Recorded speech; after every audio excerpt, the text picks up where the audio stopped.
खुद ही तय करना है।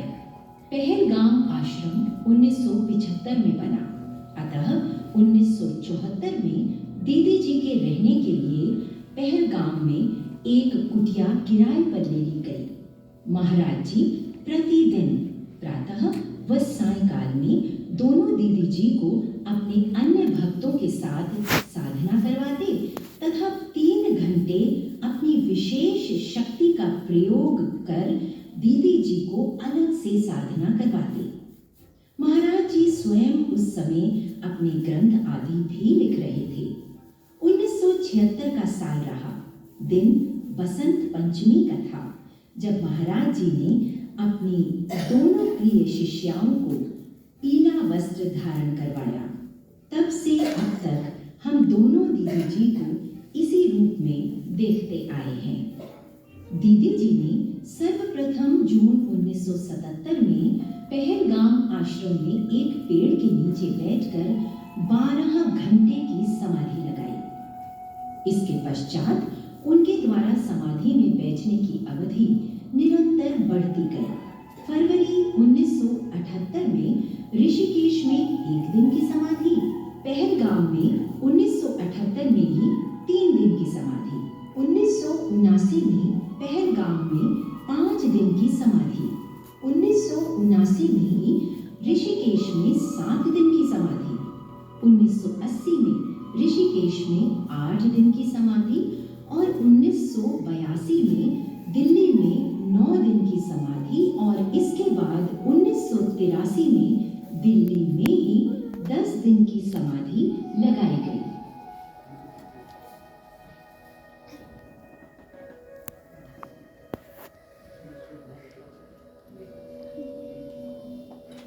दस दिन की समाधि की अवस्था में महाराज जी ने दीदी जी को 154 प्रकार की दिव्य ज्योतियों के माध्यम से आत्मा परमात्मा का साक्षात्कार करवाया।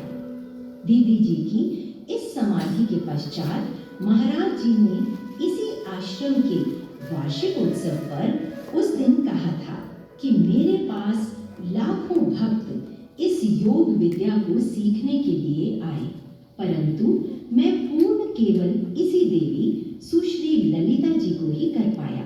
आज इसे पूर्ण करके मैं स्वयं अपने गुरु ऋण से मुक्त हो गया हूँ। समाधि की अवस्था में बिठाकर गुरु शिष्य के बीच जिस प्रकार ज्ञान का आदान प्रदान होता था, उसका एक उदाहरण हम अब आपको बताते हैं। वर्ष 1977 में महाराज जी पहलगाम में प्राण विज्ञान लिख रहे थे। महाराज जी जब भी दीदी जी को समाधि की अवस्था में बिठाते थे, उस समय उन्हें एक विषय देते थे जो वो खुद अपने ग्रंथ में लिख रहे होते थे। वही अनुभव दीदी जी को समाधि में रहते हुए होता था और वही अनुभव महाराज जी की रिसर्च का हिस्सा बन जाया करता था। फरवरी 1974 से अप्रैल 1985 तक महाराज जी के ब्रह्मलीन होने तक जिस प्रकार दीदी जी उनके साथ ऋषिकेश, दिल्ली व पहलगाम आश्रम में रहती थी, उसी प्रकार अभी भी ऋषिकेश, दिल्ली और मनाली आश्रम में रहती हैं। पहलगाम आश्रम में वर्ष 1989 तक ही वे जा सकी। वर्ष 1991 से उन्होंने प्रति वर्ष मनाली जाना आरंभ कर दिया। सन 1992 में मनाली में आश्रम के लिए जमीन खरीदी गई और 1993 में मनाली आश्रम का उद्घाटन हुआ। महाराज जी ने कुल्लू मनाली में भी अनेक वर्षों तक साधना की है। एक बार दीदी जी ने महाराज जी से कहा कि महाराज जी, आपका तो नाम भी व्यासदेव था, तो आपने हिमाचल में व्यास नदी के किनारे भी एक आश्रम क्यों नहीं बनवाया? आपने इतनी साधना भी कुल्लू मनाली में रहकर की। ये सुनकर महाराज जी ने उन्हें कहा कि मैंने जो करना था कर दिया, अब तुम दोनों मिलकर जो करना होगा कर देना। संभवतः मनाली के आश्रम बनाने से यही इच्छा पूर्ण हुई। महाराज जी अपने देश विदेश में रहते हुए भक्तों को ध्यान साधना की जिस जिस अवस्था में छोड़कर ब्रह्मलीन हो गए थे, दीदी जी ने उन सबको अब स्वयं साधना करवाकर निरंतर इस राह में आगे बढ़ाया है। महाराज जी के विदेशों में रहने वाले भक्तों के आग्रह पर पहली बार दोनों दीदी जी 1989 में यूरोप गए। इसके पश्चात 3 बार वर्ष 1991, 2010 और 2013 में जापान गई। जापान में टोक्यो, ओसाका आदि सेंटर्स का उद्घाटन दीदी जी के करकमलों द्वारा ही किया गया। जापान में योग व आध्यात्म ज्ञान का प्रचार प्रसार महाराज जी के अनन्य भक्त किमुरा जी के द्वारा हो रहा है।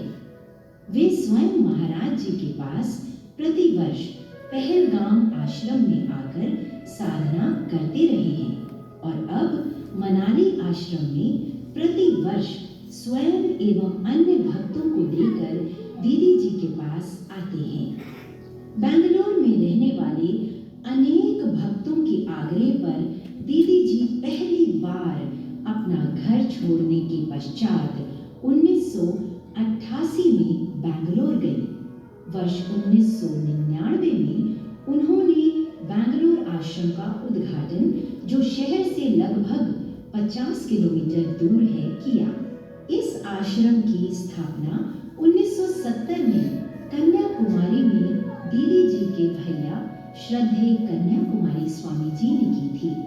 कन्याकुमारी योग विद्यापीठ के नाम से इस आश्रम का संचालन उनके भक्त कर रहे थे, परंतु 1999 में यह आश्रम बेंगलुरु में स्थानांतरित कर दिया गया। वर्ष 2013 में बेंगलुरु शहर के अंदर एक और आश्रम की भी स्थापना कर उसका उद्घाटन किया गया। अत्यधिक कर्मठता, अनुशासन से पूर्ण जीवन एवं अपने गुरु के प्रति पूर्ण समर्पण भाव से निरंतर प्रतिदिन ध्यान साधना करते एवं करवाते हुए हम सभी भक्तों को छोड़कर बड़ी दीदी जी सुश्री अरुणा जी भी 16 अप्रैल 2017 को ब्रह्मलीन हो गई। महाराज जी का यह परिवार निरंतर दीदी जी के तप से फल फूल रहा है। आज इस सभागार में महाराज जी की अनेक भक्तों की चौथी व 5वीं पीढ़ी भी उनकी और दीदी जी की कृपा एवं आशीर्वाद पाने के लिए यहाँ एकत्रित हुई है। गुरु चरणों में हम सभी भक्तों की यही प्रार्थना है कि आपकी कृपा एवं आशीर्वाद हम सदैव प्राप्त करते रहें। धन्यवाद।